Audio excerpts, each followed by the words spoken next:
नमस्कार दोस्तों, मैं हृदय मिश्रा आप सभी का स्वागत करता हूं डिकोड एग्जाम के इस UP PCS crash course program में। कैसे हैं आप सभी लोग? आई होप आप सभी लोग अच्छे होंगे और अपनी पढ़ाई को बहुत ही बेहतर ढंग से कर रहे होंगे। जैसा कि आप सभी लोगों को पता होगा कि यूपी पीसीएस क्रैश कोर्स 2024 इस समय चल रहा है डिकोड एग्जाम के इस प्लेटफॉर्म पे, जो कि आपके लिए क्या है, पूर्णतः निःशुल्क है। बिना किसी फीस के आप लोग जो है इसको आराम से देख सकते हैं। और कई बार इस बात को दोहराया जाता है आपसे जब भी कोई लेक्चर स्टार्ट होता है कि जितने भी लेक्चर्स आपके होंगे ये सारे के सारे लेक्चर दरअसल आपके एग्जाम्स के प्री के पॉइंट ऑफ व्यू से बनाए गए हैं। साथ ही साथ में मैं आपको मेंस के भी चीजों को बताता रहता हूं, ठीक है। लेकिन एक खास बात इसमें यह है कि हर एक लेक्चर से कहीं ना कहीं क्वेश्चंस आपके एग्जाम में जरूर आएंगे। ये बात मैं बहुत दावे के साथ कह सकता हूं, क्योंकि ये प्रॉपर तरीके से आपके प्री के पॉइंट ऑफ व्यू से बनाई है, ताकि जो भी फैक्ट आपके हों जो एग्जाम्स में आते हैं पीवाईक्यूज के बिहाफ पे, वो आपको जो है वहां पर मिल जाएं, ठीक है। तो सारे लेक्चर्स महत्वपूर्ण होते हैं। साथ ही साथ में जो बेसिक कॉन्सेप्ट आपका होता है वो भी क्या होगा, क्लियर करता जो है होता हुआ चलेगा। बशर्ते आप लेक्चर को ध्यानपूर्वक देखिएगा, महत्वपूर्ण बिंदुओं को आप क्या करिएगा, नोट डाउन करिएगा, ठीक है। और ज्यादा इसमें कुछ दिमाग नहीं लगाना है आपको, बस आप ध्यानपूर्वक सभी कक्षाओं को अर्थात सभी क्लासेस को आप लोग क्या करिएगा, प्रॉपर तरीके से देख लीजिएगा, ठीक है। तो आज बेसिकली मेरा जो लेक्चर है वो एनवायरमेंट का थर्ड लेक्चर है। ऑलरेडी हमने 2 लेक्चर आपको प्रोवाइड करा दिए हैं कि आज हमारा तीसरा लेक्चर है, ठीक है। और आज हम लोग बहुत ही महत्वपूर्ण टॉपिक पर चर्चा करेंगे। जो टॉपिक आज का हमारा है वो क्या है, बेसिकली जैसा कि आप लोग देख पा रहे होंगे, जैव विविधता, प्रकार एवं संरक्षण। और इसके अंतर्गत कई सारे पॉइंट्स और हैं जो हमें पढ़ने हैं। अर्थात आज हम बायोडायवर्सिटी के बारे में पढ़ेंगे, जो कि आपके एग्जाम के लिए क्या है, वेरी वेरी मोस्ट इंपॉर्टेंट है। तो आइए देखते हैं कि आज की क्लास में हम लोग बेसिकली क्या क्या टॉपिक पढ़ेंगे।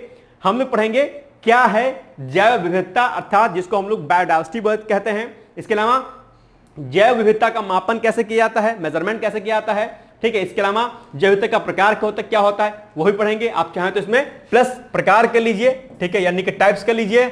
इसके अलावा जैव विविधता के विलोपन का कारण, आखिर क्या कारण है कि जिसकी वजह से जैव विविधता का ह्रास हो रहा है, जैव विविधता क्या हो रही है, खत्म हो रही है, क्या कुछ प्रमुख कारण है, उस पर हम लोग चर्चा करेंगे। IUCN जिसको हम लोग क्या बोलते हैं, international union for conservation of nature, जिसको हम लोग बोलते हैं, IUCN के बारे में हम लोग पढ़ेंगे। इसके अलावा जैव विविधता का संरक्षण, आखिर संरक्षण कैसे किया जा सके, यानी कि जैव विविधता को संरक्षित करने के लिए क्या कुछ प्रयास किया जा सकते हैं, हम लोग उस पर भी काम करेंगे। और इसके अलावा हम लोग जो इसके अंतर्गत जो स्वस्थानिक संरक्षण या वह स्थानीय संरक्षण जो होता है उस पर भी हम लोग चर्चा करेंगे। इसके अलावा जो जैव विविधता हॉटस्पॉट जो होते हैं, जहां से प्रश्न आपके कई बार पूछे जाते हैं, इन सारे अहम बिंदुओं पर हम लोग चर्चा करेंगे। और कुछ अन्य जो फैक्ट हैं उसको भी हम लोग साथ साथ में मेंशन करेंगे। तो ये सारा का सारा टॉपिक दरअसल आपके लिए क्या है, वेरी वेरी मोस्ट इंपॉर्टेंट है। आप लोग प्लीज जो है 1.25 घंटे 1 घंटा मेरे साथ लग करके लेक्चर को देखिएगा। चलिए बिना देरी के हम लोग सीधे टॉपिक पर आते हैं और देखते हैं कि क्या कुछ हमें पढ़ना है। सबसे पहले हम बात करते हैं कि व्हाट इज बायोडायवर्सिटी, यानी कि जैव विविधता क्या है। उसके पहले एक फैक्ट आप लोग देखिए फटाफट, 2 फैक्ट देखिए बेसिकली, जो कि आपके एग्जाम के लिए क्या है, इंपॉर्टेंट है। तो जैव विविधता शब्द का प्रयोग सर्वप्रथम WG रोजन ने 1985, अब ये नाम और साथ में ये ईयर आपको दोनों क्या करना है, याद रखना है। कई बार आपके एग्जाम में यहां से प्रश्न क्या है पूछा गया। तो पहला लेक्चर, मतलब ये जो हमारा लेक्चर थर्ड है, उसका पहला ही पॉइंट आपके एग्जाम के लिए क्या है, वेरी वेरी मोस्ट इंपॉर्टेंट है। अर्थात जैव विविधता जो शब्द है, इसके अगर प्रयोग की बात करें कि इसका प्रयोग सर्वप्रथम किसने किया था, तो सर्वप्रथम WG रोजन ने किया था। किस वर्ष किया था भाई साहब, ये किया था 1985, अर्थात 1985 में, 1985 अर्थात 1985 में। यह फैक्ट आपको क्या करना है, याद करना है। इसके अलावा दूसरा फैक्ट, अगर हम बात करते हैं फादर ऑफ बायोडायवर्सिटी, अर्थात जैव विविधता का जनक किसको कहते हैं, यह फैक्ट भी इंपॉर्टेंट है आपके लिए। तो वो कहते हैं, जनक कौन है, एडवर्ड ओ विल्सन को दरअसल फादर ऑफ बायोडायवर्सिटी अर्थात जैव विविधता का क्या कहते हैं, पिता कहते हैं या जनक कहते हैं, ठीक। 2 फैक्ट आपके एग्जाम के लिए तुरंत क्या हो गए, इंपॉर्टेंट। दोनों पॉइंट को फटाफट आप लोग क्या करिए, नोट डाउन कर लीजिए अपनी कॉपी में। और यूपी पीसीएस क्रैश कोर्स की आप लोग कॉपी अलग से बना लीजिए, जहां पर जो जो लेक्चर रहा करे उसके सारे के सारे महत्वपूर्ण बिंदुओं को, फैक्ट को आप लोग क्या करिए, नोट डाउन करते चला करिएगा, ठीक। चलिए अब बात करते हैं मेन कि यार आखिर बायोडायवर्सिटी है क्या। चर्चाओं में बहुत रहती है, बायोडायवर्सिटी एक्सटेंट हो रही है, बायोडायवर्सिटी ऐसी हो रही है, बायोडायवर्सिटी वैसी हो रही है, सरकार ने ये किया, जैव विविधता दिवस मनाया जा रहा है, ये है वो है, बहुत सारी बातें आप न्यूज़पेपर्स में, समाचार पत्रों में देखते और सुनते होंगे। तो क्या है ये बायोडायवर्सिटी? तो बायोडायवर्सिटी अगर हम बात करें, इसको थोड़ा सा आप लोग अलग तरीके से समझिए। शब्द क्या है? जैव विविधता। क्या है? जैव विविधता। ठीक, अब देखो यहां से इसको टर्मिनोलॉजी से आप समझो, जिसको हम लोग इंग्लिश में क्या बोलते हैं, इसको बोलते हैं हम लोग बायोडायवर्सिटी। बायोडायवर्सिटी, ठीक। ये भाई साहब क्या होती है? एक बात आप लोग हमेशा ध्यान रखिएगा कि अगर कोई शब्द आपके पास है, स्पेशली साइंस की जो टर्मिनोलॉजीज होती हैं, साइंस के टर्मिनोलॉजी में खास बात यह होती है कि अगर आप उसकी डेफिनेशन को नहीं जानते हो या उसके बारे में नहीं पता है, तो अधिकतर वर्ड्स जो होते हैं उसको आप क्या काम किया करो, उसको दो पार्ट में आप लोग डिवाइड कर दिया करो, अर्थात उसको तोड़ दिया करो, जिसको हम हिंदी में क्या कहते हैं? संधि विच्छेद कहते हैं। साइंस में बहुत सारी टर्मिनोलॉजी ऐसी हैं जिनको अगर आप दो पार्ट में उनको डिवाइड करोगे तो उसका मीनिंग जो आएगा दरअसल उसकी परिभाषा बन जाएगा भाई। ठीक, सेम यही कॉन्सेप्ट जैव विविधता वाले में है, यानी कि अगर इस शब्द को हम तोड़ेंगे दैट मींस ये क्या हो जाएगा? जैव हो जाएगा। क्या हो जाएगा? जैव हो जाएगा प्लस क्या हो जाएगा? विविधता हो जाएगा। क्या हो जाएगा? ये विविधता हो जाएगा। अब इसका मतलब क्या हुआ? और अगर इसको इंग्लिश में तोड़ेंगे दैट मींस बायो, क्या? बायो प्लस डायवर्सिटी, क्या? DEVER SITY, diversity. ठीक, ये क्या हो गया? यानी कि दो शब्द इसमें मिलते हैं हमारे। क्या? बायो एक शब्द मिला हमारे पास, क्या मिला? बायो मिला, और एक शब्द हमारे पास क्या मिला? डायवर्सिटी मिला। अब देखो ये जो बायो शब्द जो आपके सामने आ रहा है, बायो का मतलब क्या? बायो का मतलब हुआ जिसमें जीवन है। क्या? जिसमें जीव है। तो जिसमें जीवन है, ठीक है, यानी कि क्या? जिसमें जीवन है। अब आप बात करेंगे भाई साहब जीवन किसमें होता है? सिंपल सी बात है, जीवन दो ही रूपों में होगा, या तो प्लांट्स में होगा, किसमें? या तो प्लांट्स में जीवन होगा, या फिर एनिमल्स में होगा। सिंपल सी बात है, एनिमल्स में होगा। किसमें होगा? एनिमल्स में होगा। तो प्लांट्स और प्लस क्या? एनिमल्स, यानी कि प्लांट्स, ठीक, और दूसरा क्या आपके पास? दूसरा आपके पास आया एनिमल्स।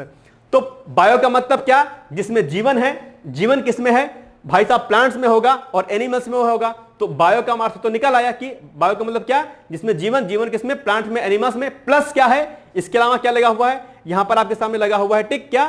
प्लस का। किसका? प्लस का। तो प्लस लगा दीजिए।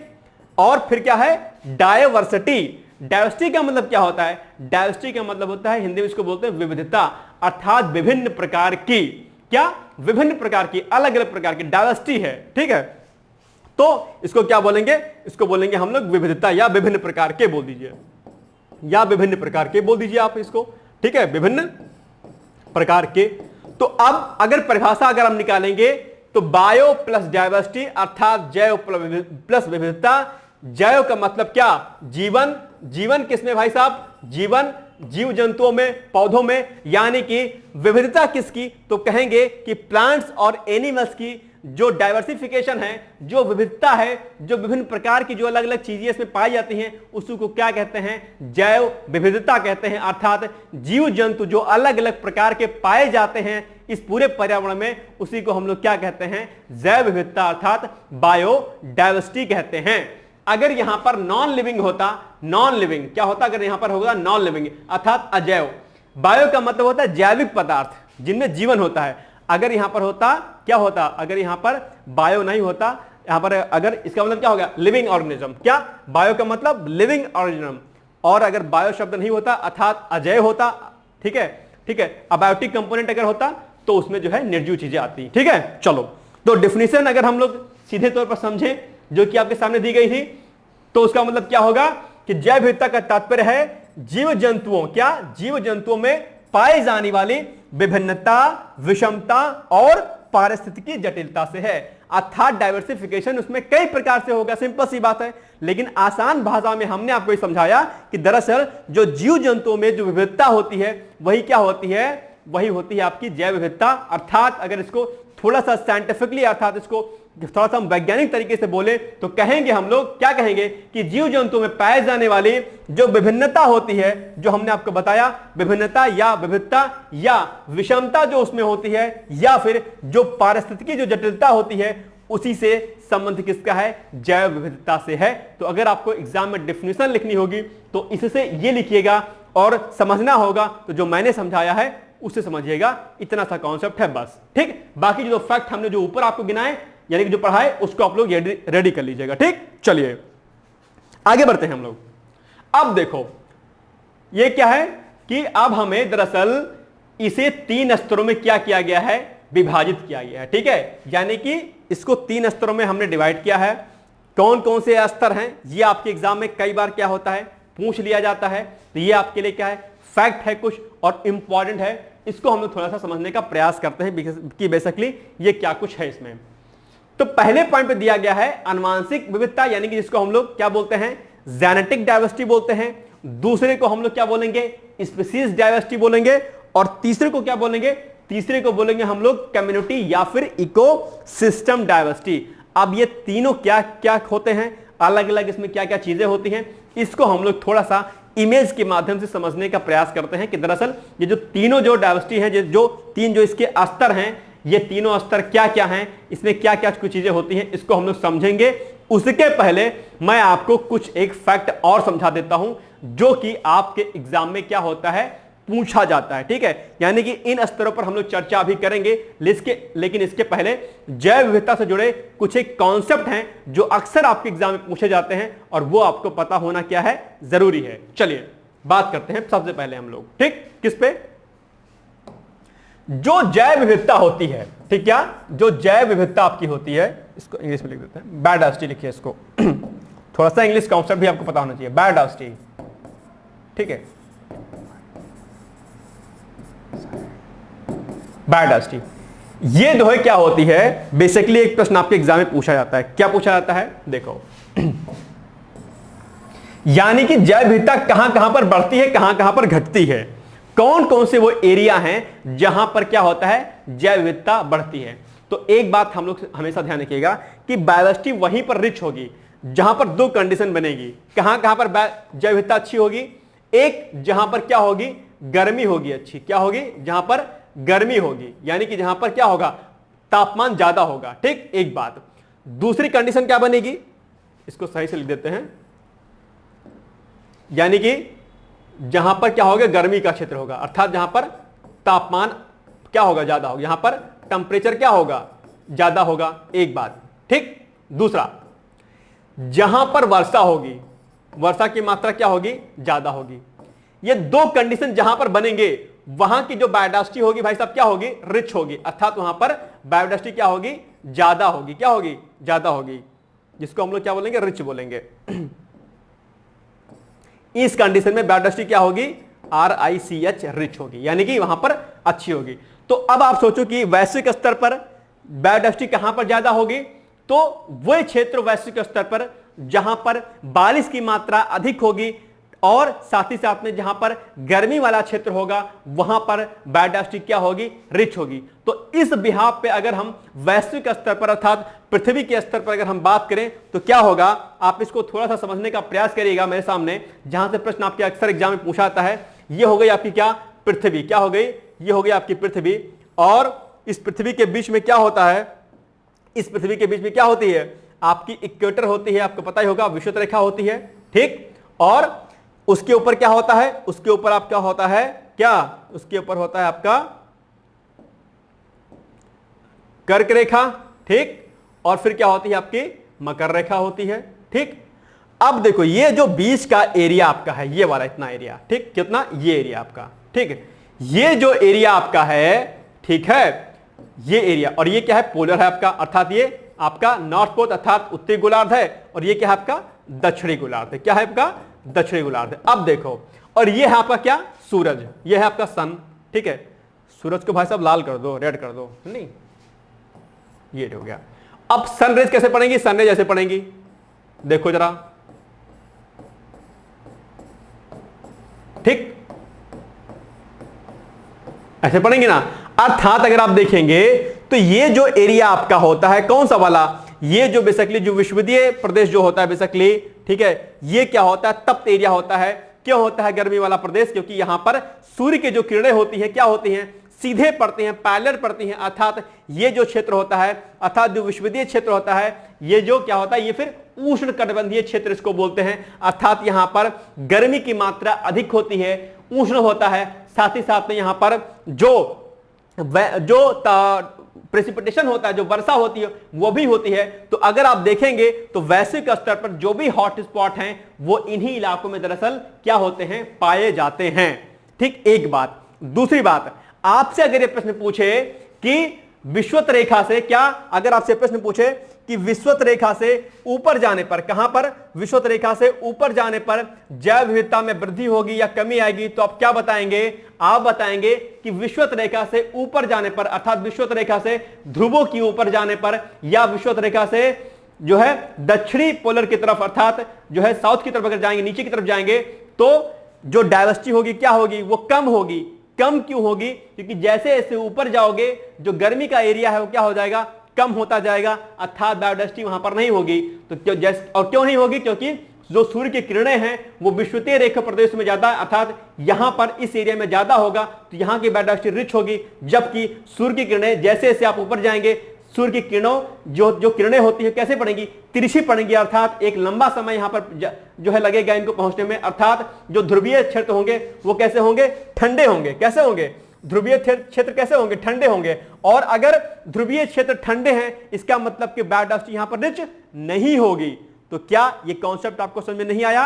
अर्थात अगर आपसे ये प्रश्न पूछे आपकी परीक्षा में कि बताइए विषुवत रेखीय प्रदेश से, अर्थात ये इक्वेटर से ऊपर की ओर जाने पर बायोडायवर्सिटी में कमी आएगी या बढ़ोतरी होगी, तो आप सीधा ऊपर उत्तर देंगे कि विषुवतीय रेखीय प्रदेश से, अर्थात अगर हम जो है इक्वेटर से पोलर की तरफ जाएंगे या नीचे की तरफ, इधर इस तरफ की आएंगे हम लोग, ठीक है, दक्षिणी पोलर की तरफ, तो बायोडायवर्सिटी कम होगी। जबकि जो आपका इक्वेटर है उसके आसपास का जो एरिया है वो उष्ण होगा, अर्थात ये उष्ण कटिबंधीय क्षेत्र है, तो यहां पर बायोडायवर्सिटी क्या होगी, रिच होगी, क्योंकि यहां पर गर्मी पड़ेगी और साथ ही साथ में बरसात भी ठीक ठाक मात्रा में होती है। बात समझ में आ गई? एक बात तो ये हो गया, यहां से प्रश्न आपके एग्जाम में पूछा जाता है। दूसरा, अगर हम बात करें पहाड़ों की, किसकी बात करते हैं? अगर हम बात पहाड़ों की करते हैं भाई साहब, ठीक है, तो पहाड़ों में क्या होता है, पहाड़ों में भी दरअसल क्या होता है कि जो एरिया आपका क्या होगा, ये वाला एरिया होगा। कौन सा एरिया? ये एरिया, ठीक है, ये जो एरिया होगा वो बायोडायवर्सिटी से रिच होगा। क्या होगा? ये बायोडायवर्सिटी से रिच होगा। क्या होगा? रिच होगा। ठीक है, यानी कि अगर हम पहाड़ के ऊपर जाएंगे, बढ़ते जाएंगे, अगर ऊपर बढ़ते जाएंगे तो यहां पर बायोडायवर्सिटी क्या होगी, डाउन होगी। और जो पहाड़ के जो निचले इलाके होते हैं वहां पर, इन निचले इलाकों में बायोडायवर्सिटी जो होगी, क्या जो बायोडायवर्सिटी होगी वो क्या होगी, रिच होगी। जबकि जैसे जैसे हम ऊपर जाते जाएंगे वैसे वैसे क्या होगा, वैसे वैसे जैव जो विविधता होगी आपकी, क्या जो जैव विविधता होगी उसमें क्या आएगी, कमी आएगी। क्या आएगी? कमी आएगी। ठीक है, और निचले स्तरों में क्या होगा, जैव विविधता क्या होगी, रिच होगी आपकी। तो ये दो कॉन्सेप्ट क्या आपको समझ में आए या नहीं आए? ठीक है, और भी इसके कई सारे कारण हो सकते हैं, लेकिन ये अक्सर पूछा जाता है। और एक बात यहां पर मैं फैक्ट आपको और बता दूं, थोड़ा सा बायोलॉजिकल कॉन्सेप्ट में एक बात ध्यान रखिएगा कि जिस भी क्षेत्र में, क्या जिस भी क्षेत्र में कोई भी अगर बायोडायवर्सिटी है, ठीक है, अगर वो रिच है, ठीक है, और बायोडायवर्सिटी रिच कहां पर होगी, जो गर्मी वाले प्रदेश होंगे। इसी तरीके से अगर आप देखेंगे तो जो अफ्रीकन कंट्रीज हैं, ठीक है, यूरोपियन जो कंट्रीज हैं वो क्या है, ठंडे, वो गर्मी है, तो वहां पर रिच होती है बायोडायवर्सिटी। लेकिन कॉन्सेप्ट ये है यहां पर कि जिस एरिया में जैव विविधता जितनी अधिक होगी, क्या जिस एरिया में जैव विविधता जितनी अधिक होगी वे प्रदेश जो क्या होंगे, बीमारियों का केंद्र बिंदु भी होंगे। ध्यान रखिएगा, यानी कि जहां की जितनी ज्यादा रिच बायोडायवर्सिटी वहां पर डिजीज ज्यादा होंगे। क्यों होंगे? क्योंकि वहां पर विभिन्न प्रकार के जीव जंतु, पेड़ पौधे होंगे और उनके अलग अलग फैक्टर्स होंगे, अलग अलग वायरस बैक्टीरिया होंगे उसमें, तो वो जो है ह्यूमन बींग्स को क्या कर सकते हैं, इंपैक्ट कर सकते हैं। फायदे वाले भी हो सकते हैं, नुकसान वाले भी हो सकते हैं। ठीक है, तो डिजीज वहां पर ज्यादा होती है जहां पर जैव विविधता क्या होती है, घनी होती है या रिच होती है। ये फैक्ट भी आपको थोड़ा सा याद रखना है। ठीक, ये हमने आपको 2-3 फैक्ट आपको बताए जो अक्सर आपके एग्जाम में क्या होते हैं, पूछे जाते हैं। ठीक, चलिए अब हम आते हैं स्तरों की बात कर लेते हैं कि इन्हें 3 स्तरों में डिवाइड किया जा सकता है। किसको? जैव विविधता को। कौन कौन से भाई साहब वो स्तर हैं 3? पहला स्तर हमने आपको बताया जेनेटिक डायवर्सिटी है, दूसरा हमने आपको बताया स्पीशीज डायवर्सिटी है, और तीसरा हमने आपको बताया ये कम्युनिटी या हम इसको इकोसिस्टम डायवर्सिटी कहते हैं। यहां से प्रश्न पूछा जाता है, इसको हम लोग थोड़ा सा इमेज के माध्यम से समझने का प्रयास करते हैं। देखो, सबसे पहले क्या है भाई साहब, सबसे पहले है आपकी जेनेटिक डायवर्सिटी। जेनेटिक, अब देखो शब्द को पकड़ो, ज्यादा दिमाग नहीं लगाना आपको, सिर्फ शब्द को पकड़ो, डिफिनेशन समझ जाओगे। क्या लिखा है? Genetic diversity. क्या लिखा हुआ है शब्द? क्या है शब्द? है आपका जेनेटिक डायवर्सिटी। देखो शब्द क्या है? Genetic diversity. क्या है ये शब्द? Genetic diversity.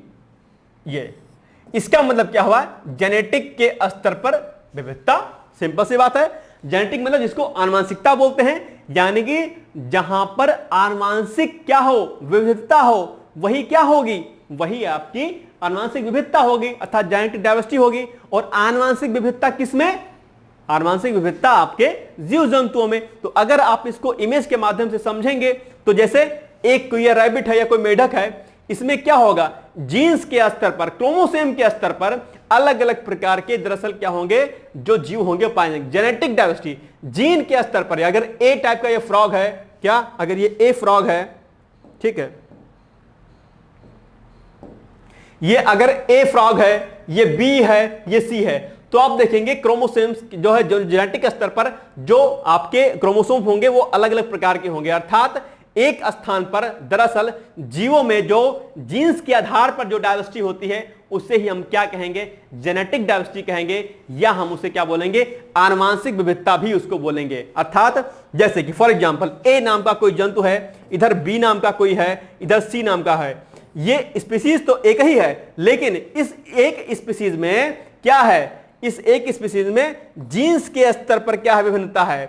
ठीक है, जीन्स के स्तर पर क्या है? विविधता है। इसी को हम लोग क्या बोलेंगे? जेनेटिक डायवर्सिटी बोलेंगे, और कुछ नहीं है। तो डिफिनेशन अगर आप इसको देखें तो क्या कहेंगे?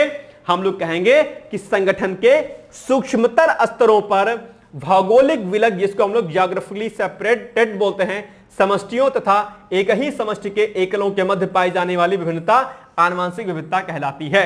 यानी कि एक ही जो स्पीसीज होती है, उसी एक ही स्पीसीज के अलग अलग जो है उसमें क्या होती है? जेनेटिकली स्तर पर जो डाइवर्सिफिकेशन होता है, जो विविधता होती है, वही जो है जेनेटिक डाइवर्सिटी कहलाती है। बस, और कुछ नहीं है। ठीक, चलो दूसरा, जात या स्पीसीज डाइवर्सिटी, अर्थात स्पीसीज डाइवर्सिटी। अब शब्द से इसको भी पकड़ो आप लोग। क्या लिखा है? Species diversity. जब यहां पर जेनेटिक डाइवर्सिटी थी तो हमने क्या पढ़ा? जब किसी क्षेत्र में क्या होता है? एक जीव में जेनेटिक स्तर पर जो विविधता होती तो हमने पढ़ा कि उसे हम आनुवंशिक या जेनेटिक डाइवर्सिटी बोलते हैं। ठीक उसी प्रकार से अगर हम स्पीसीज डाइवर्सिटी पढ़ रहे हैं तो अर्थात स्पीसीज के स्तर पर जो डाइवर्सिटी होगी उसी को हम लोग क्या बोलेंगे? स्पीसीज डाइवर्सिटी, अर्थात जात या स्पीसीज विविधता बोलेंगे। इसका मतलब क्या हुआ कि अगर कोई पर्टिकुलर क्षेत्र है, क्या है? अगर कोई पर्टिकुलर कोई क्षेत्र है, क्या? अगर कोई पर्टिकुलर कोई क्षेत्र है और इस क्षेत्र में सिंपल सी बात है, एक जीव ए प्रकार का होगा, दूसरा बी प्रकार का होगा, तीसरा सी होगा, चौथा डी होगा। अर्थात यहां पर हिरण भी होंगे, बंदर भी होगा, शेर भी होगा, अलग अलग जीव होंगे। अर्थात स्पीसीज के आधार पर अलग अलग होंगे। एक ही जगह पर उनकी स्पीसीज क्या होंगी? अलग अलग होंगी। जैसा कि यहां पर आप लोग देख पा रहे होंगे, the number and variety of species in the world और इन ए पर्टिकुलर एरिया। यानी कि किसी पर्टिकुलर एरिया या वैश्विक स्तर पर अगर बात करें तो अलग अलग जीवों की क्या होती है? विविधता होती है स्पीसीज के स्तर पर। उसी को हम लोग क्या बोलेंगे? स्पीसीज डाइवर्सिटी बोलेंगे। जबकि जेनेटिक डाइवर्सिटी में क्या था? The differences in DNA content among individuals within species and populations, that's called genetic diversity। ठीक, अब इसके बारे में पढ़ा तो हम स्पीसीज के बारे में पढ़ लेते हैं। ठीक इसी प्रकार से हम कम्युनिटी या इकोसिस्टम डाइवर्सिटी के बारे में पढ़ेंगे, लेकिन इसके पहले हम लोग इसकी डेफिनेशन इसको जरा देख लेते हैं थोड़ा सा साइंटिफिक वे में। तो डेफिनेशन क्या बनेगी कि जैव विविधता में अपने सबसे आधारी स्तर पर धरती पर उपस्थित जातियों की पूरी श्रेणी आती है, जिसमें सूक्ष्म जंतुओं से लेकर के जैसे वायरस, बैक्टीरिया, प्रोटिस्ट से लेकर पादप, प्राणियों और कवक के बहुकोषीय जगत तक आते हैं। यही क्या होगी? यही होगी आपकी जात या स्पीसीज डाइवर्सिटी। ये हो गया आप। ठीक, बात समझ आ गई? ये डेफिनेशन आप जो है अपने एग्जाम में जो है लिख सकते हैं। ठीक, अगर लिखने के लिए आ गया। अब तीसरी जो आती है वो आती है आपकी, क्या? तीसरी आती है समुदाय या पारिस्थितिक डाइवर्सिटी, यानी कि कम्युनिटी या इकोसिस्टम डाइवर्सिटी। अब सिंपल सी बात है, इकोसिस्टम या कम्युनिटी डाइवर्सिटी, इसमें क्या होगा? बड़े पैमाने पर जैव समुदायों में विभिन्नताएं, जिनमें जातियों स्पीसीज रहती हैं, पारिस्थितिकी तंत्र जिसमें समुदाय रहते हैं, और इन स्तरों में अन्योन्य क्रिया होती है। विविधता क्या कहलाती है? ये जो है समुदाय या पारिस्थितिकी विविधता कहलाती है। इसको यहां पर देखो क्या लिखा है यहां पर, the number ecosystem diversity, the number and variety of ecosystem और habitats within a given region. ठीक है, ठीक है, जैसे कि आपका rain forest versus conflict field हो गया। यहां पर क्या है कि अलग अलग जो पारिस्थितिकी तंत्र आपके होंगे, अलग अलग वहां पर क्या होंगे, अलग अलग प्रकार की विविधताएं होंगी। अर्थात जो है जो आपका पारिस्थितिकीय तंत्र होगा, यानी कि जो कम्युनिटी होगी, अलग अलग कम्युनिटी होगी, अलग अलग इकोसिस्टम होगा, वहां पर अलग अलग प्रकार के जीव जंतु पाए जाएंगे। यानी कि पारिस्थितिकीय तंत्र के आधार पर जो विविधता पाई जाती है उसे ही हम क्या कहेंगे, या पारिस्थितिकीय तंत्र या फिर कम्युनिटी के स्तर पर अर्थात समुदाय के स्तर पर, समुदाय या पारिस्थितिकी के आधार पर जो विविधता पाई जाएगी उसी को हम क्या बोलेंगे, उसी को हम लोग दरअसल क्या बोलेंगे, उसी को हम लोग बोलेंगे समुदाय या पारिस्थितिकी विविधता, यानी कि कम्युनिटी और इकोसिस्टम डाइवर्सिटी। इतनी सी बात है, ज्यादा क्वेश्चन में आपको दिमाग नहीं लगाना है। क्या ये कॉन्सेप्ट आपको समझ में नहीं आया? आया होगा। ठीक, चलो आगे बढ़ते हैं हम लोग। अब देखो, अब बात करते हैं जैव विविधता का मापन, अर्थात मेजरमेंट कैसे करते हैं किसी विविधता का। ये आपके एग्जाम में, ये भी यहां से भी कई प्रकार के प्रश्न आपके एग्जाम में पूछे जाते हैं। तो फटाफट हम लोग इसको देखते हैं और देखते हैं कि क्या कुछ इसमें आपको पढ़ना है। पहला है आपके सामने अल्फा विविधता। क्या अल्फा विविधता? ये क्या होती है भाई साहब अल्फा विविधता? तो जो अल्फा विविधता होती है बेसिकली क्या लिखा है कि किसी एक निश्चित क्षेत्र में कोई एक एरिया है आपके पास, ठीक, उस एक एरिया में एक सिंपल सा एरिया हम ले लेते हैं, कोई सा भी मानते हैं ये एक छोटा सा एरिया है हमारा, ठीक। तो किसी एक निश्चित क्षेत्र में समुदाय यानी कि कम्युनिटी या परितंत्र यानी कि इकोसिस्टम में उपस्थित प्रजातियों की कुल संख्या को क्या कहते हैं? अल्फा विविधता बोलते हैं। माना कि ये क्या है, एक कोई हमारा छोटा सा क्या है, इकोसिस्टम है, ठीक है, ये कोई एरिया है, पहले मान लो कि चलो ये एरिया है, कोई क्या है, ये एरिया है। देखो एक कोई सिंपल सा क्या है, ये एरिया है। इस एरिया में क्या होगा, इस एरिया में कह रहा है कि किसी एक निश्चित क्षेत्र के समुदाय या परितंत्र में उपस्थित प्रजातियों की कुल संख्या। तो कोई माना कि क्या है, समुदाय है, यहां पर कोई कम्युनिटी रहती है या फिर यहां पर कोई परितंत्र बना हुआ है, चाहे वो आपका फॉरेस्ट इकोसिस्टम है, चाहे पॉन्ड इकोसिस्टम है, कोई भी है। तो इन कम्युनिटी में या इस क्या कहते हैं पारिस्थितिकी तंत्र में जितने भी जीवों की संख्या होगी उसी को क्या बोलेंगे हम लोग, उसी को बोलेंगे अल्फा। क्या? अल्फा विविधता, अल्फा डाइवर्सिटी, यानी कि जहां पर हम लोग क्या करेंगे, प्राणियों की जहां पर हम लोग संख्या काउंट करते हैं कि बताओ इस कम्युनिटी में, ये कम्युनिटी होगी हमारे COMMUNITY कम्युनिटी, या फिर ये हो गया हमारा क्या, इकोसिस्टम।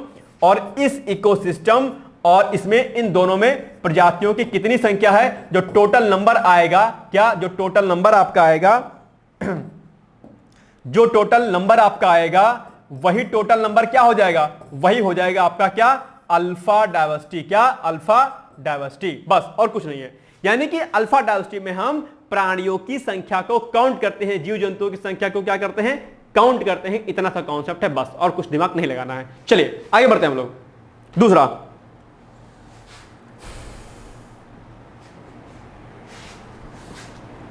दूसरा क्या है, बीटा डाइवर्सिटी। क्या? Beta diversity. इसमें क्या होता है, इसमें होता है किसी क्षेत्र विशेष में, फिर से क्षेत्र विशेष कोई आ गया, कोई एक एरिया है, कोई क्षेत्र है, उसमें उपस्थित प्रजातियों की संरचनात्मक यानी कि स्ट्रक्चरल जो विविधता होगी उसी को क्या बोलेंगे, बीटा विविधता बोलेंगे। यानी कि कोई एक खास क्षेत्र है, उस खास क्षेत्र में जो उपस्थित जो प्रजातियां हैं, जो स्पीसीज, जो सब स्पीसीज हैं, उन सब स्पीसीज की जो स्ट्रक्चरल जो विविधता होगी अर्थात जो संरचनात्मक जो विविधता होती है उसे ही क्या बोलेंगे, उसी को हम लोग बीटा विविधता बोलते हैं, और इसमें कुछ नहीं है। तो अगर आपसे परीक्षा में प्रश्न पूछे कि किस प्रकार के मापन में संरचनात्मक जो है विविधता को देखते हैं, तो आप तुरंत उत्तर देंगे बीटा डाइवर्सिटी में हम प्रजातियों की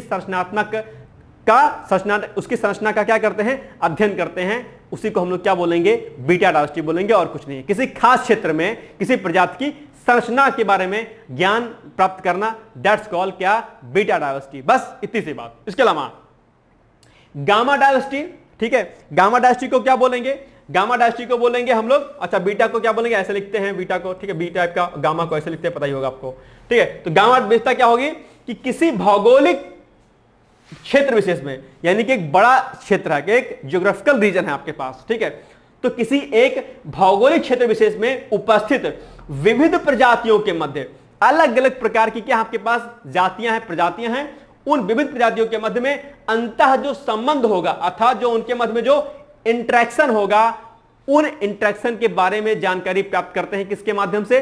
गामा डायवर्सिटी के माध्यम से। यानी कि जो कोई बड़ा एरिया अगर आपके सामने आ गया, कोई बड़ा एरिया आपके सामने आ गया, ठीक, कोई बड़ा एरिया आपके सामने आ गया, ज्योग्राफिकल रीजन है एक बड़ा सा आपके पास, ठीक, और इनके मध्य में क्या होगा? अलग अलग इकोसिस्टम होंगे जिसमें अलग अलग क्या होंगे? जीव जंतु होंगे। तो कह रहा है गामा डायवर्सिटी में, कह रहा है कि इनके मध्य जो भी क्या होगी? अन्योन क्रिया होगी, जो भी इनके मध्य में अन्योन क्रिया हो रही होगी, इनका जो अध्ययन किया जाता है, क्या किया जाता है? इनका जो अध्ययन किया जाता है, इसी को क्या बोलेंगे? इसी को हम लोग बोलेंगे गामा क्या? डायवर्सिटी। क्या बोलेंगे? Gamma diversity. क्या ये आपको नहीं समझ में आया? अर्थात एक बड़े ज्योग्राफिकल रीजन में अलग अलग प्रकार की जातियों प्रजातियों में जो अंतर संबंध होता है, जो इंटरेक्शन होता है, उसी को क्या बोलेंगे हम लोग? उसी को बोलेंगे हम लोग गामा डायवर्सिटी। और जो ये इनके मध्य में जो इंटरेक्शन होगा उसको हम लोग अलग अलग स्तरों पर उसको नाप सकते हैं। कैसे कैसे? पोषण के स्तर पर, ठीक है, यानी कि जो इनके मध्य जो अन्योन क्रिया होगी उसको हम लोग कैसे नाप सकते हैं? उसको पोषण स्तर के बिहाव पर, कि पोषण स्तर में किस प्रकार की विविधता है इनके मध्य में, ठीक। दूसरा, ऊर्जा के स्तर पर भी हम देख सकते हैं, एनर्जी के स्तर पर भी, कि ऊर्जा के स्तर पर इसमें क्या अन्योन क्रिया हो रही है, ठीक है। तो दो पैमाने आप जो है अपने एग्जाम में लिख सकते हैं कि गामा डायवर्सिटी के अंतर्गत हम लोग जो विभिन्न प्रकार की ज्योग्राफिकल रीजन में जो प्रजातियां होती हैं उनके मध्य जो अन्योन क्रिया जो हो रही होती है, जो इंटरेक्शन हो रहा होता है, हम उसके बारे में अध्ययन करते हैं। आधार क्या होता है उसका, यानी कि किस प्रकार उसका आधार लेते हैं, तो पोषण स्तर के आधार पर हम उसको जो है काउंट करते हैं, या फिर ऊर्जा के आधार पर, ठीक है, या खाद्य श्रृंखला के आधार पर हम इसके मध्य जो अन्योन क्रिया होती है उसका हम अध्ययन करते हैं, मापन करते हैं, मेजरमेंट करते हैं, ठीक है, क्योंकि ये क्या है? मेजरमेंट ऑफ डायवर्सिटी है, ठीक है। क्या ये पॉइंट आपको समझ में नहीं आया? तो अल्फा, बीटा और गामा, ठीक है। चलो अब आगे बढ़ते हैं हम लोग, ठीक है, ये एक बार अच्छे से आप लोग देख लीजिएगा इसको, ठीक है। चलो आगे बढ़ते हैं हम लोग। नेक्स्ट है, अब बात करते हैं कि जो जैव विविधता है वो जैव विविधता के विलोपन की क्या कारण है। ये एक बड़ा जो है क्या है आपके सामने मुद्दा है। जैसा कि आप लोग को पता होगा कि इस समय क्या है, विज्ञान बहुत तेजी के साथ बढ़ रहा है। विज्ञान जितनी तेजी के साथ बढ़ रहा है उससे कहीं गुना तेज अगर कुछ वृद्धि हो रही है किसी में, तो किस में हो रही है? जनसंख्या में, पॉपुलेशन में वृद्धि हो रही है। और अगर पॉपुलेशन में वृद्धि हो रही है तो सिंपल सी बात है कि मनुष्य को रहने के लिए घर चाहिए, ठीक है, खाने पीने के लिए सामान चाहिए, सामान के लिए इंडस्ट्री चाहिए, इंडस्ट्री के लिए जमीन चाहिए, जमीन के लिए प्रॉपर एक जगह स्पेस होना चाहिए। अगर पेड़ लगे होंगे तो क्या किया जाएगा? उनको काटा जाएगा। और आदमी रहेगा तो उसको ऊर्जा भी चाहिए होगी। ऊर्जा के लिए भी अलग अलग जो आपके जो रिवर सिस्टम है वहां पर डैम्स बनाए जाएंगे, ठीक है, और अलग अलग प्रकार की जो भौतिक गतिविधियां हैं कंस्ट्रक्शन से लेकर के अलग अलग वो सारे के सारे किए जाएंगे। और ऐसे में क्या होगा? जैव विविधता का क्या होगा? ह्रास होगा, ह्रास होगा, विनाश की ओर जाएंगे, आपको पता होगा, ठीक है। ये एक बहुत बड़ा क्या है? कारण है। कंस्ट्रक्शन एक सबसे बड़ा क्या है? कारण है। मेरे विश्वविद्यालय का नाम है गुरुकुल कांगड़े विश्वविद्यालय, ठीक है। वहां पे जो विश्वविद्यालय जो हमारा बना हुआ था, ठीक है, मुझे याद है कि वर्ष 2010 में मैंने एडमिशन लिया। किसमें? मैंने एडमिशन लिया जो है बीएससी फर्स्ट ईयर में अपनी यूनिवर्सिटी में। 2010 की बात कर रहा हूं जिस समय एडमिशन मैंने लिया, ठीक। 2010 में मेरा +2 हो गया था, इंटर हो गया था। उस समय जब मैं अपने विश्वविद्यालय गया तो विश्वविद्यालय जो हमारा है वो दिल्ली देहरादून क्या है? हाईवे पर है। और जब आप जो है मेन चौराहे पर एंट्री करोगे, जिसको हम सिंहद्वार बोलते हैं, वहां से जब आप जो है बस पकड़ोगे या उसके और पहले से लेकर के और कई किलोमीटर तक जो रोड दिल्ली देहरादून हाईवे जो बनी हुई थी उसके किनारे बहुत बड़े प्लांट्स लगे थे, जिसको हम लोग हरिद्वार का उत्तराखंड का मिनी फॉरेस्ट भी बोलते थे। लेकिन क्या हुआ कि समय के साथ दिल्ली देहरादून हाईवे पास हो गया, यानी कि जो सड़क बनी थी वो चौड़ी हो गई और पूरा का पूरा जंगल जो मतलब पूरा जो प्लांट्स जो अगल बगल लगे थे वो सारे के सारे कट कर दिए गए। गर्मी में इतनी समस्या होती थी, क्यों? क्योंकि वहां पर दरअसल जो ट्रांसपोर्टेशन था एक तरीके से जाने का वो नहीं था। बसेस चलती थी, बसें रुकती नहीं थी वहां पे, ठीक है, ऑटो वगैरह वहां पर जाता नहीं था क्योंकि आउटर में हमारी यूनिवर्सिटी बनी थी, मेन सिटी से बाहर था, दिल्ली देहरादून हाईवे पे था। तो वहां पर पैदल जाने में समस्या, क्यों? एक तो हॉस्टल से लेकर के यूनिवर्सिटी के गेट तक जाने में ही सांस फूल जाए, एक लंबा, क्योंकि कैंपस पार करना वही बड़ी बात थी, कैंपस से 1.5 किलोमीटर का कैंपस ही था, उसको पार करने में दिक्कत, फिर कैंपस से जब आप मेन हाईवे पर आओगे वहां से मार्केट जाने में दिक्कत, इतनी समस्याएं होती थी, इतना दुख होता था पर्यावरण को लेकर के कि आखिर हाय ये कैसा विनाश है कि जहां पर इतनी ज्यादा जो है हानि हो रही है। निश्चित तौर पर उससे डेवलपमेंट हुआ, विकास हुआ, लेकिन उसके एवज में जो नेचर का नुकसान हुआ उसकी भरपाई शायद ही सरकार कर पाई हो या शायद ही हम कर पाए, ये एक बड़ा ड्रॉबैक है इसका। तो ऐसे में क्या होता है, और कई सारे कारण प्रदूषण से लेकर के यहां पर आप देख पा रहे होंगे, ये प्रमुख कारण है जिसकी वजह से डायवर्सिटी क्या हो रही है, हास हो रही है, अथवा उसका विलोपन हो रहा है। तो आइए हम लोग एक एक करके इसको पढ़ते हैं। ये प्रश्न आपके एग्जाम में पूछ सकता है, प्री में भी आपके पूछा जाता है। तो पहला क्या है, आवास विनाश, हैबिटेट डिस्ट्रक्शन, अर्थात जो भी आवास स्थल हैं जीव जंतुओं के, जो घर हैं उसके, वो क्या हो रहे हैं, वो दरअसल क्या हो रहे हैं, वो विनाश की ओर जा रहे हैं, हैबिटेट डिस्ट्रक्शन हो रहा है। सिंपल सी बात है, जैसा कि हमने आपको एग्जांपल बताया कि हमारे यूनिवर्सिटी के, विश्वविद्यालय के जो सड़क थी हमारे सामने, वो क्या थी, वो मिनी फॉरेस्ट के नाम से जानी जाती थी, जहां पर बहुत प्रकार की जैव विविधता थी। मुझे याद है कि जब मैं उस रोड से निकलता था तो चिड़ियों की चहचहाहट होती थी, अलग अलग प्रकार के जो है तितलियां, वहां पर अलग अलग प्रकार के पक्षी देखने को मिलते थे, बहुत अच्छा लगता था। और प्लांट्स भी वहां के, आपको पता होगा उत्तराखंड के बड़े अच्छे अच्छे दिखते हैं, बहुत खूबसूरत वो नजारा रहता था। लेकिन जैसे जैसे विकास होता गया वैसे वैसे उसको काट दिया गया, कंस्ट्रक्शन हो गया, वो विलोपन का कारण बन गई। तो हैबिटेट जो डिस्ट्रक्शन हो रहा है वो बेसिकली हमारे भौतिकतावादी जो है विकास के कारण हो रहा है, जिसको हम कहते तो हैं विकास हम कर रहे हैं, लेकिन असल में हम विनाश की ओर जा रहे हैं। और जो सस्टेनेबल डेवलपमेंट का जो कॉन्सेप्ट है, हम उसकी भी पूर्ति नहीं कर पा रहे हैं। ठीक है, तो एक काम तो ये हो गया। दूसरा, आवास खंडन, हैबिटेट फ्रेगमेंटेशन हो रहा है, विखंडित हो रहे हैं। जो बड़े एरिया थे वो क्या हो रहे हैं, ब्रेक हो रहे हैं, टूट रहे हैं। एक कोई खास बहुत बड़ा एरिया है, ये बहुत बड़ा क्या है, एरिया है। अब इसमें क्या हो रहा है, अगर कोई इस इतने एरिया में क्या हुआ, घर बन गया, फॉर एग्जांपल इतने एरिया में क्या हुआ, घर बन गया, या इतने एरिया में इधर घर बन गया, फिर क्या हुआ कि इधर कुछ कंपनी लग गई, तो क्या हुआ, जो ये एरिया इतना बड़ा वाला था, ये जो इतना बड़ा एरिया था, वो क्या हुआ, वो क्या हो गया भाई साहब, डिवाइड हो गया। सिंपल सी बात है, थोड़ा सा इधर से कट गया, क्या हुआ, थोड़ा सा इधर से कट गया, ये देखो इधर कट गया, थोड़ा सा इधर कट गया, थोड़ा सा इधर कट गया, तो बचा कितना, इतना ही बचा आपका एरिया। यानी कि जो इतना बड़ा एरिया था, जो ये एरिया था, वो सिर्फ इतना बड़ा, और अलग अलग पार्टों में देख रहे होंगे आप, ये क्या हो गया, डिवाइड हो गया। यानी कि आवास खंडन हो गया, हैबिटेट फ्रेगमेंटेशन हो गया। इससे जो बड़े स्तर पर जो जैव विविधता थी, जो अलग अलग स्पीसीज की डाइवर्सिटी थी, वो क्या हुई, वो खत्म हो गई। तो हैबिटेट जो आपका फ्रेगमेंटेशन है, वो एक बड़ा कारण है कि किसके लिए, जैव विविधता के विलोपन के कारण। ठीक है, सिंपल सी बात। इसके अलावा अब जैसे एग्जांपल के लिए, अगर आपके घर के सामने कहीं नया मकान आपने बनाया हो, सामने अक्सर आप लोगों ने देखा होगा कि बहुत बड़ा फील्ड होता है। फिर क्या होता है, एक घर बनता है, खत्म उतना एरिया, दूसरा घर बनता है, एक कॉलोनी छोटी बनती है, फिर बड़ी कॉलोनी, क्या होता है, वो पूरा एरिया छोटे छोटे पार्टों में डिवाइड होता रहता है, और एक दिन आता है कि वो पूरा का पूरा एरिया ही क्या होता है, खत्म हो जाता है। तो ये विलोपन का क्या है, कारण है सबसे बड़ा। इसके अलावा प्रदूषण, पॉल्यूशन एक बहुत बड़ा क्या है, कारण है। पॉल्यूशन की वजह से ग्लोबल वार्मिंग हो रही है, आपको पता होगा किस तरीके से, ओजोन डिप्लीशन हो रहा है, जिसका असर जो है जीव जंतुओं पर बहुत पड़ता है। ग्लोबल वार्मिंग का इंपैक्ट दरअसल न सिर्फ मनुष्यों पर पड़ता है, बल्कि जीव जंतुओं पर, पौधों पर इसका बहुत व्यापक असर पड़ता है। और ऐसे में जैव विविधता का ह्रास होता है, विनाश होता है, विलोपन होता है। ये सबसे बड़ा क्या है, आपके सामने कारण है, जिसको आपको क्या करना है, याद रखना है। ठीक है, तो pollution is the main reason of क्या, extent of biodiversity. Okay, now next, विदेशी स्पीसीज का प्रवेश, यह भी एक क्या है, कारण है। क्या क्या सामने दिया है, विदेशी स्पीसीज का प्रवेश। जो आपकी विदेशी स्पीसीज होती हैं वो क्या काम करती हैं, फॉर एग्जांपल ये आपका कोई क्या है, एरिया है, ठीक, ये आपका एरिया है, यहां पर आपकी देसी कुछ जो है प्लांट्स लगे हुए हैं, ठीक है, अलग अलग प्लांट्स लगे हुए हैं।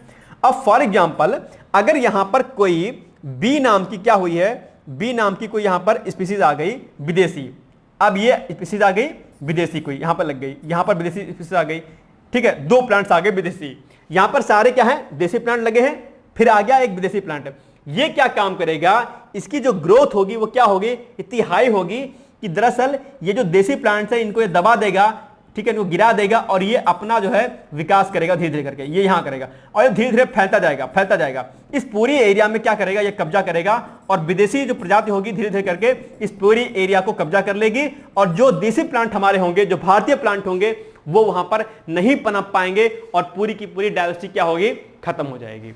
ये यानी कि जो विदेशी स्पीसीज होती हैं वो देसी स्पीसीज को दबा देती हैं और नुकसान करती हैं। इससे जो है जैव विविधता का हनन होता है, जैव विविधता ह्रास की ओर जाती है, अर्थात उनका विलोपन होता है। ठीक, बात समझ आ गई। आगे रोग, डिजीज, ये भी सबसे बड़े कारण हैं। आज बहुत तेजी के साथ अलग अलग प्रकार के क्या हो रहे हैं, रोग बढ़ रहे हैं। जैव विविधता, रोग बहुत बड़ा कारण है जैव विविधता को खत्म करने में।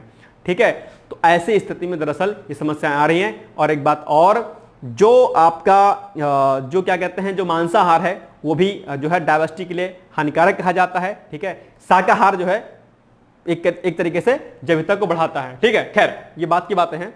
इसके अलावा झूम खेती, अच्छा ये रोग जो है ना, ये एक बड़े फैक्टर्स के रूप में आजकल उभर रहा है कि ये जैव विविधता को विनाश, आजकल जीव जंतुओं में क्या हो रही, अलग अलग प्रकार की बीमारियां देखने को मिलती हैं, अलग अलग देशों में देखने को मिलती हैं। इससे जो है बहुत व्यापक स्तर पर जीव जंतुओं को हानि पहुंचती है और वो एक्सपायर हो जाते हैं। ठीक, इसके अलावा झूम खेती, कल्टीवेशन, ये बहुत इंपॉर्टेंट टॉपिक है और ये आपके मेंस में लिखने के लिए भी आता है। क्या, झूम कल्टीवेशन।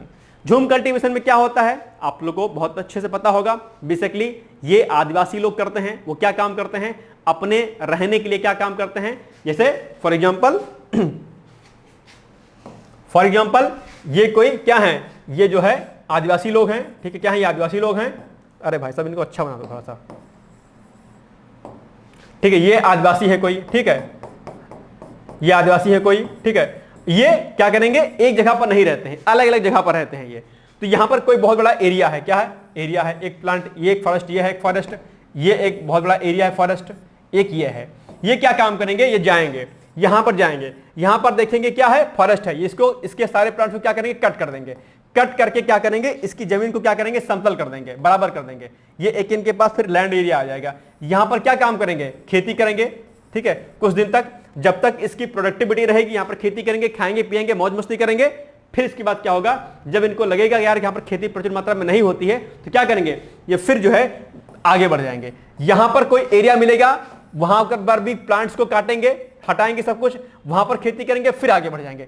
ऐसे में क्या होता है, ये पूरे जीवन काल में एक बड़े स्तर पर जो है क्या करते हैं, डिफॉरेस्टेशन करते हैं, यानी पेड़ों की कटिंग करते हैं, वहां की विविधता को हानि पहुंचाते हैं और आगे बढ़ते हैं। इसी को क्या बोलते हैं, झूम कल्टीवेशन बोलते हैं। और झूम कल्टीवेशन पर क्या होता है, आपके परीक्षा में प्रश्न पूछा जाता है। तो ये झूम कल्टीवेशन जो है, जिसको झूम खेती भी कहते हैं, ये भी आपके जो है जैव विविधता के विनाश का सबसे बड़ा कारण रहा है। ठीक है, याद रखिएगा। चलो आगे बढ़ते हैं। ये हो गया आपका, नेक्स्ट है, अब बात करते हैं हम लोग थोड़ा सा IUCN के बारे में, जिसको हम लोग क्या बोलते हैं, international union for conservation of nature. लेकिन अगर हम इसको बृहत स्तर में देखें तो IUCN को क्या बोलते हैं, IUCN को बोलते हैं international union for conservation of nature and natural resources. But किताबों में IUCN के फुल फॉर्म क्या लिखा जाता है, international union for conservation of nature. ठीक, ध्यान रखना इस बात का। खैर कोई बात नहीं, जो लिखा रहता है आप वही पढ़िए। बट व्यापक स्तर में nature and natural resources, that's called IUCN। और IUCN एक बुक जारी करते हैं जिसको हम लोग क्या बोलते हैं, रेड डेटा बुक बोलते हैं। क्या बोलते हैं, रेड डेटा बुक। ये कई बार आपके एग्जाम में पूछा है कि दरअसल रेड डेटा बुक क्या होती है। तो रेड डेटा बुक में जो जीव जंतु क्या होते हैं, एक्सटिंक्ट होने वाले होते हैं, वल्नरेबल होने वाले होते हैं, अर्थात उनको लिखते हैं उसमें कि दरअसल इनकी वर्तमान में कंडीशन क्या है। एक डेटा हमारा होता है, रेड डेटा। नाम क्या है, रेड डेटा, अर्थात खतरनाक स्थिति है। ऐसी बुक जिसमें खतरनाक चीजों के बारे में लिखा गया है। खतरनाक चीजों के बारे में क्या मतलब, कौन कौन सी ऐसी जीव जंतु हैं जो दरअसल विलुप्त होने के कगार पर हैं, जिन पर संकट मंडरा रहा है। वैसी लिस्ट जारी की जाती है किसके माध्यम से, IUCN में। और वो लिस्ट किसमें होती है, वो लिस्ट होती है आपकी रेड डाटा बुक में। ठीक, बात समझ आ गई। ये प्रश्न आपके एग्जाम में पूछा जाता है। और IUCN की फुल फॉर्म भी पूछी जाती है, तो आप बताएंगे international union for conservation of nature. ठीक, चलिए सॉरी। अब देखिए, दुर्लभ जाति के संरक्षण के कार्य के लिए IUCN ने 5 प्रमुख संरक्षण श्रेणियों की स्थापित की है। यानी कि जो भी दुर्लभ प्रजातियां हैं जीव जंतुओं की, उनके लिए दरअसल आईयूसीएन ने कैटेगरी किया है, 5 प्रकार की कैटेगरी में इसको डिवाइड किया है। और भाई साहब ये प्रश्न यहां से पूछा जाता है तो इसको जरा ध्यान से समझने का प्रयास करना। ठीक, पहली कैटेगरी क्या है, आईयूसीएन ने क्या डिवाइड की है, विलुप्त यानी कि एक्सटिंक्ट हो गए, विलुप्त हो गए अर्थात वो है ही नहीं। तो क्या लिखा है, स्पीसीज जो जंगल में नहीं पाई जाती है, जैसे कि डायनासोर। क्या डायनासोर आपको दिखता है? अच्छा कुछ लोग करेंगे हाँ हाँ हाँ दिखता है, कल देखा था।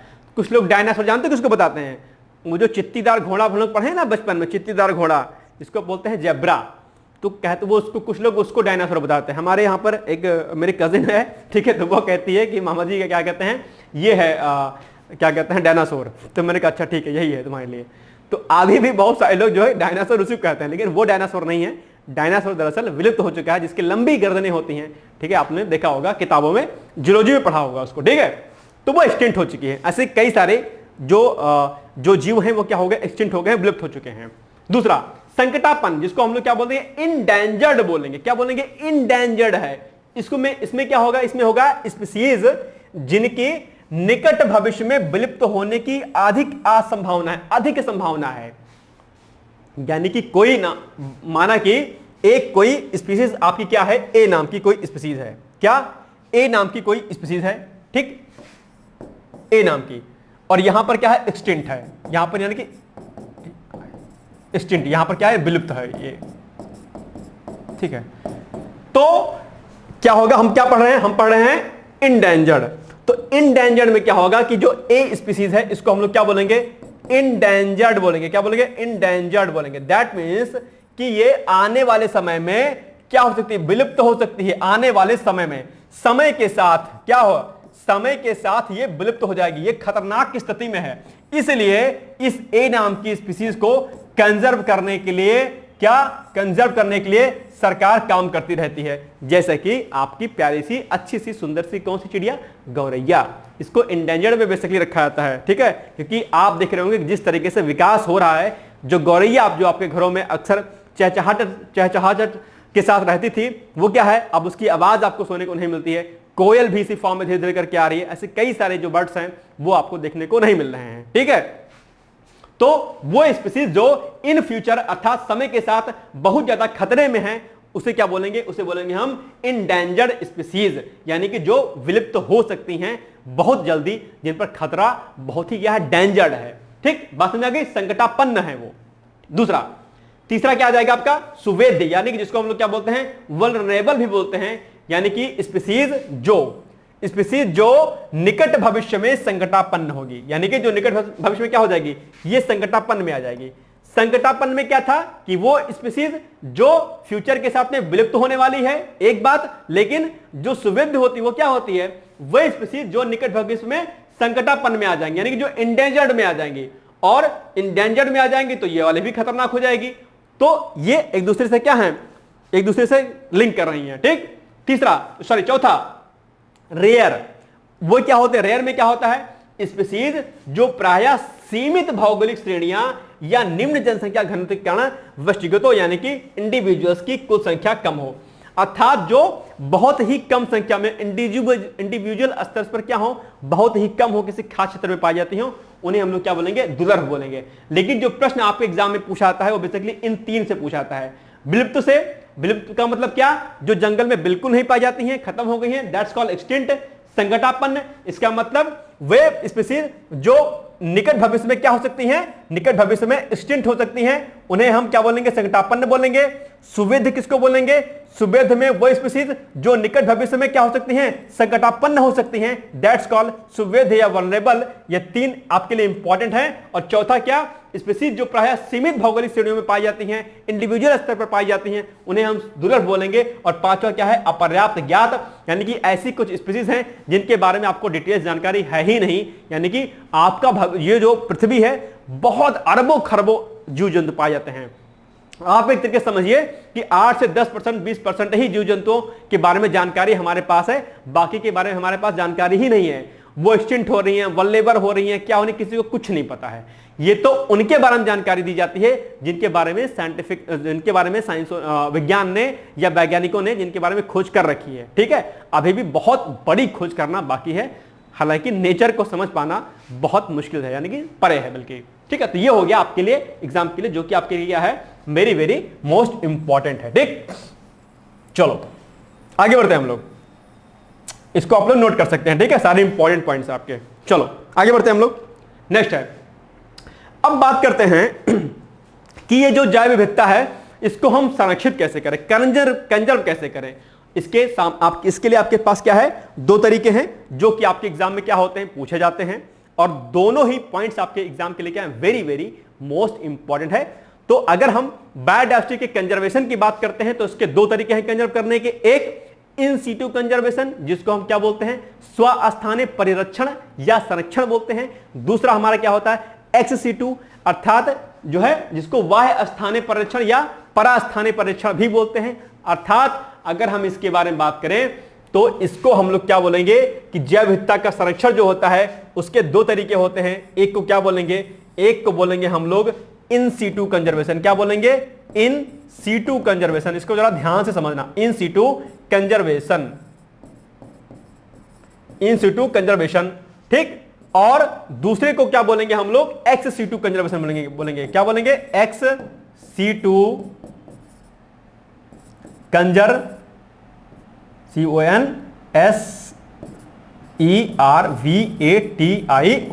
देखो ये क्या होता है, ये जो इन सीटू कंजर्वेशन होता है, क्या ये जो इन सीटू कंजर्वेशन होता है इसको हम लोग बोलते हैं ऑन साइट प्रिजर्वेशन। ध्यान से सुनना, समझ गए तो फिर गलती कभी नहीं करोगे।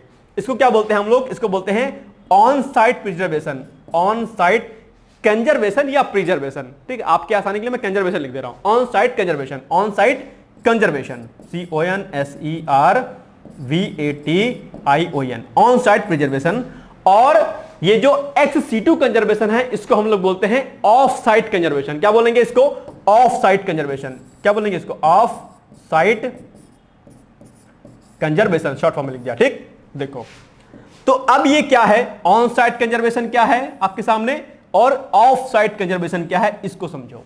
जिसको हिंदी में क्या बोलते हैं, इन सीटू कंजर्वेशन को हिंदी में बोलते हैं स्वस्थानीय परिरक्षण या संरक्षण, और एक्स सीटू कंजर्वेशन को बोलते हैं बाह्य स्थानीय परिरक्षण या एक्स सीटू कंजर्वेशन।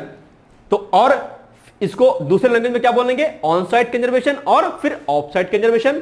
तो ऑन साइट कंजर्वेशन का मतलब क्या हुआ कि जो जहां पर उपस्थित है उसको वहीं पर सुरक्षित कर देना, कंजर्व कर देना, that's called in situ conservation और ऑन साइट प्रिजर्वेशन। अर्थात अगर ये कोई एक पेड़ है, यहां पर अगर इस पेड़ को आप देखिए, इतना देखिए खाली, ये कोई पेड़ है और अगर ये क्या कहते हैं इसको बचाना है हमें, तो अगर इस पेड़ को हम इसी जगह पर जहां पर ये है इसी पर हमने एक कोई रिस्ट्रिक्शन लगा दिया कि भाई साहब इस एरिया में आप ज्यादा कुछ तामझाम नहीं कर सकते हैं, यानी कि हमने इसको बचाने के लिए एक बाउंड्री वाल कर दिया, कुछ खास एरिया में रिस्ट्रिक्टेड कर दिया, तो इसको हम लोग क्या बोलेंगे, इसको बोलेंगे हम लोग इन सीटू कंजर्वेशन। क्या, इन सीटू अर्थात ऑन साइट, यानी कि जो जहां पर है उसके उसी साइट पर हमने क्या किया, इस पेड़ को हमने इसी साइट पर कंजर्व कर दिया, जो जहां पर है यानी कि ऑन साइट प्रिजर्व कर दिया हमने, यानी कि स्वस्थानीय, यानी कि अर्थात जिसका स्थान जहां पर था उसी स्थान पर हमने इसको कंजर्व कर दिया, that's called in situ conservation. लेकिन वहीं दूसरी ओर अगर इस पौधे को हम क्या काम करेंगे, अगर इस पौधे को हम कहीं और कंजर्व करेंगे, अर्थात इसके बीज को हम या इसके जीन को हम कहीं और लेकर जाएं, क्या कहीं और लेके जाएं, माना कि इस स्थान पर हम लेके आ गए, तो इसे हम बोलेंगे, क्या बोलेंगे, इसे हम बोलेंगे ऑफ साइट। यानी कि ऑन साइट में मतलब क्या, जो जहां पर है उसको वहीं कंजर्व कर दिया, इसको ऑन साइट प्रिजर्वेशन यानी कि इन सीटू कंजर्वेशन बोलेंगे। जबकि इसी पेड़ को अगर हम कहीं दूसरी जगह लेके जाएं, वहां पर कंजर्व कर दे इसके जीन को या इसके कुछ उसको, तो हम उसको बोलेंगे ऑफ साइट प्रिजर्वेशन, अर्थात उसकी साइट क्या हो गई, उसका स्थान चेंज हो गया, that's called ex situ conservation, अर्थात परास्थानीय परिरक्षण या बाह्य स्थानीय संरक्षण इसको बोलेंगे। तो ये दोनों में क्या है, थोड़ा सा डिफरेंस है, जहां पर आपके एग्जाम में प्रश्न पूछा जाता है और इसमें कौन कौन सी चीजें आएंगी ये आपके लिए जानना क्या है, जरूरी है। तो आइए हम लोग देखते हैं कि इसमें कौन कौन सी चीजें सम्मिलित की जाती हैं। तो अगर हम बात करते हैं पहले स्वस्थानीय संरक्षण यानी कि ऑन साइट प्रिजर्वेशन के बारे में, यानी कि वो कौन सी चीजें होती हैं जिसको हम वहीं पर संरक्षित कर देते हैं, तो वो होते हैं आपके वन्य जीव अभ्यारण्य, राष्ट्रीय उद्यान, पवित्र उपवन और बायोस्फीयर रिजर्व। ये ऐसे स्थान हैं जो क्या आते हैं, जो कि ऑन साइट प्रिजर्वेशन या ऑन साइट, क्या ऑन साइट कंजर्वेशन में आते हैं, ठीक है, यानी कि जो ये आते हैं आपके स्वस्थानिक परीक्षण में। तो यही आपके एग्जाम में पूछा जाता है कि बताइए निम्नलिखित में से कौन सा स्वस्थानिक परीक्षण में शामिल है या नहीं शामिल है, तो आपको तुरंत टिक क्या करना है, लगा देना है। अब दूसरा, इसको भाई साहब नोट कर लेना सारे के सारे, ठीक है, इंपॉर्टेंट है। दूसरा, अगर हम बात करते हैं ऑफ साइट प्रिजर्वेशन की, अर्थात जिसको हम लोग एक्स सीटू कंजर्वेशन करते हैं बोलते हैं, अर्थात जिसको हम कहीं और कंजर्व करते हैं उसको क्या बोलेंगे, उसको बोलेंगे बाह्य स्थानिक संरक्षण, ठीक है, और इसको हम क्या बोलेंगे, ऑफ सीटू कंजर्वेशन। और इसमें क्या क्या आएगा, चिड़ियाघर जो आएगा। चिड़ियाघर में क्या होता है, अलग अलग जीव जंतुओं को लाके वहां पर रखते हैं, तो वो पर्यटन का स्थल भी होते हैं और वहां पर हमें उसको बचाना भी हमको होता है। तो जू जो होते हैं, चिड़ियाघर होते हैं, वो क्या, जैसे लखनऊ में चिड़ियाघर है, घूमने से आप लोग जाते होंगे, अलग अलग जगहों पर चिड़ियाघर होते हैं, जू होते हैं। तो बीज बैंक यानी कि सीड्स को क्या करते हैं, कंजर्व करते हैं उसको बचाने के लिए। इसके अलावा जीन बैंक, जीन्स को बचा के रखते हैं। इसके अलावा जो बॉटनिकल गार्डन होते हैं वो भी आपके किस में आते हैं, वो आते हैं आपके ऑफ साइट प्रिजर्वेशन में, अर्थात बाह्य स्थानिक संरक्षण में आते हैं। तो ये सारे के सारे एग्जाम्पल्स आपको क्या होने चाहिए, पता होने चाहिए। यहां से प्रश्न आपके एग्जाम में कई बार पूछा गया है, ठीक। ये सारी बातें आपको दरअसल क्या करनी है, याद रखनी है। ओके, चलो आगे बढ़ते हैं हम लोग। नेक्स्ट है, यहां से प्रश्न भी आपके एग्जाम में पूछा जाता है। देखो ये सारे के सारे ना इंपॉर्टेंट फैक्ट हैं जो आपको पता होने चाहिए। हॉट स्पॉट क्या होते हैं, ठीक है, अब आ गया हॉट स्पॉट। हॉट स्पॉट का मतलब क्या है, जिसको हम लोग तप्त स्थल बोलते हैं। हॉट स्पॉट अर्थात जहां पर क्या डायवर्सिटी क्या है, बहुत रिच होती है। और बायोडायवर्सिटी कहां पर रिच होगी, हमने थोड़ी देर पहले आपको बताया था कि वह स्थान जहां पर जो है तापमान उच्च होता है, अर्थात जो गर्मी वाला क्षेत्र है, और जहां पर प्रेसिपिटेशन अर्थात जहां पर वर्षा ज्यादा होती है, वो स्थान क्या होते हैं, वो स्थान जैव विविधता के दृष्टिकोण से क्या होते हैं, वो जैव विविधता के दृष्टिकोण से क्या होते हैं, रिच होते हैं। और हमने आपको बताया है कि जो है वैश्विक स्तर पर बहुत सारे तप्त स्थल हैं जो कि उष्णकटिबंधीय क्षेत्रों में पाए जाते हैं। तो भारत में कौन से तप्त स्थल हैं यानी कि हॉट स्पॉट हैं, उनके बारे में हम देखेंगे। तो देखेंगे पहला क्या आता है, भारत में अगर हम बात करें, मैप पे भी आप लोग यहां पर देख पा रहे होंगे, ये पश्चिमी घाट है, पूर्वी घाट है इधर, ठीक है। तो देखो पूर्वी हिमालय है यहां पर भारत में, जो हिमालय हॉट स्पॉट का भाग है।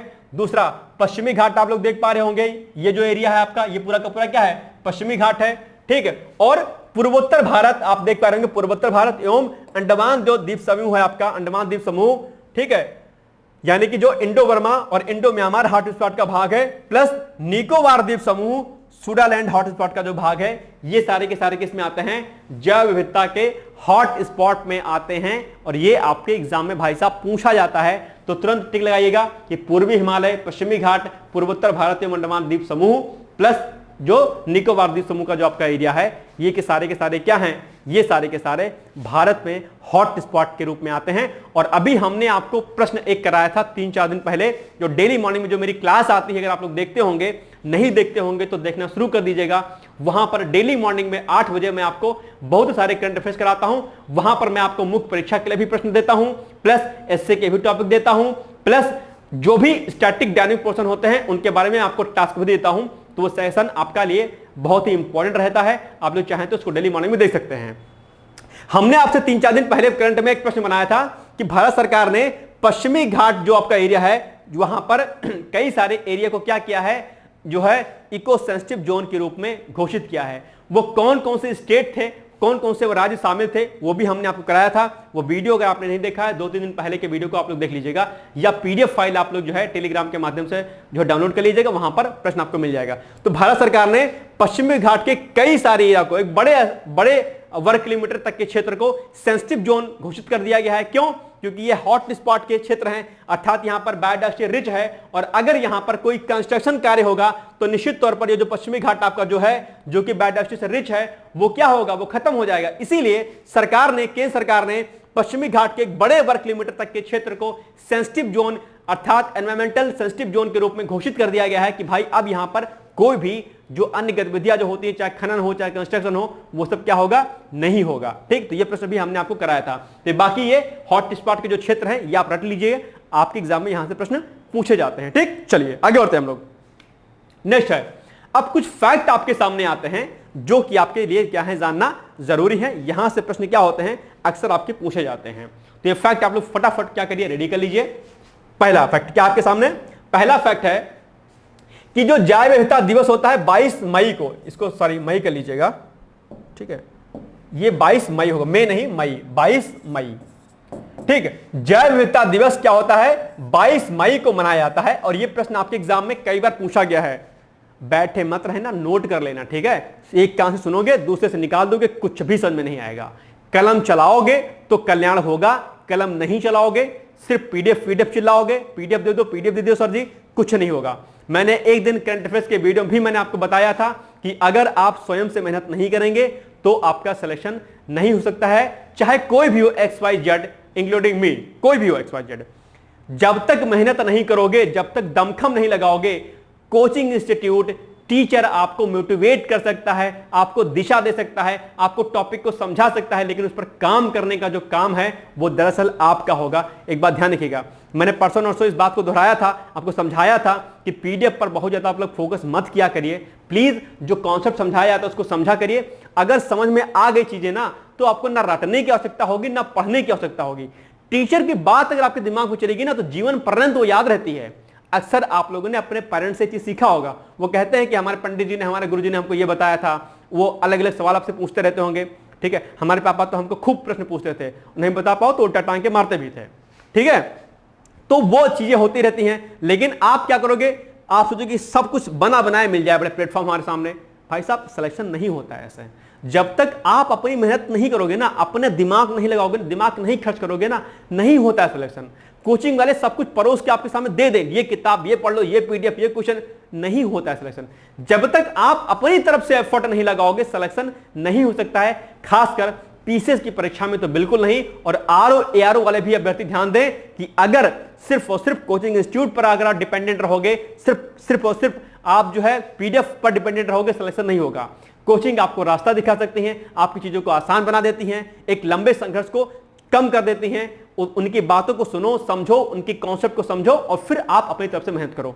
ये मैं आपको अपने नाते बता रहा हूं। आप हमारे अपने हैं, हमारे हितैषी हैं। मैं नहीं चाहता हूं कि आप भटके, आप डिस्ट्रैक्ट हो, आपको जो है अलग अलग लोगों के चक्कर में फंस के रह जाएं। मैं चाहता हूं कि आप मेहनत करें और मेरे साथ लगातार मेहनत करें। तो जो चीजें बताई जा रही हैं, जो समझाई जा रही है, उसको नोट डाउन करते रहो, उसको लिखते रहो। लिखने से क्या होगा, एक बार आप लिख लोगे, आपका नोट्स जीवन पर्यंत बन जाएगा। आपकी अपनी लैंग्वेज होगी, आपकी अपनी भाषा होगी, आप उसको हमेशा याद रखोगे, वो आपके लिए क्या होगा, बेहतर होगा, ठीक। और लिखी हुई चीजें भूलती नहीं है, ये एक साइकोलॉजिकल रीजन है, ठीक। चलिए, तो जैव विविधता दिवस कब मनाया जाता है, 22 मई को मनाया जाता है। और अक्सर इसकी थीम पूछ लेता है आपसे, ठीक है। तो थीम 2024 की क्या है, जैव विविधता दिवस 2024 की जो थीम है वो है be part of the plan, अर्थात योजना का हिस्सा बने। इसके अलावा विश्व में कुल जैव विविधता जो हॉटस्पॉट की संख्या कितनी है, 36 है, याद रखिएगा।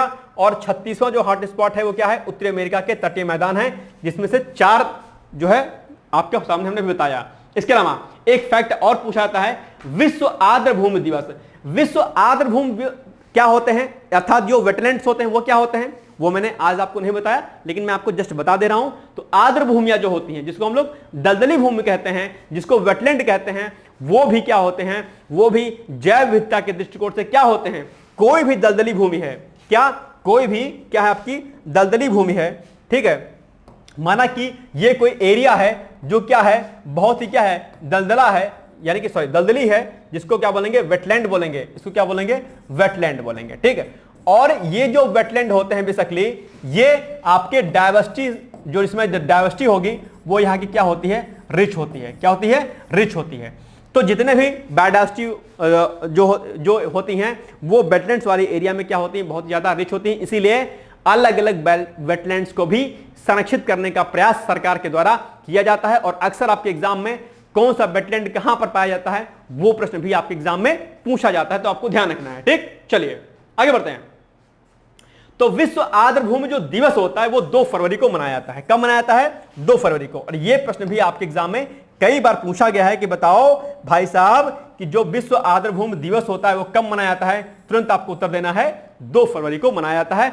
और इसकी थीम भी पूछी जाती है, तो वो भी आपको पता होना चाहिए, ठीक। इसके अलावा 2 फरवरी 1971 को 1971 को रामसर के बारे में आपको सुना होगा, आपने नाम सुना होगा।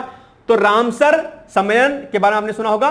तो 1971 को रामसर ईरान में हस्ताक्षरित आर्द्र भूमियों पर अंतरराष्ट्रीय कन्वेंशन के उपलक्ष्य में यह मनाया जाता है।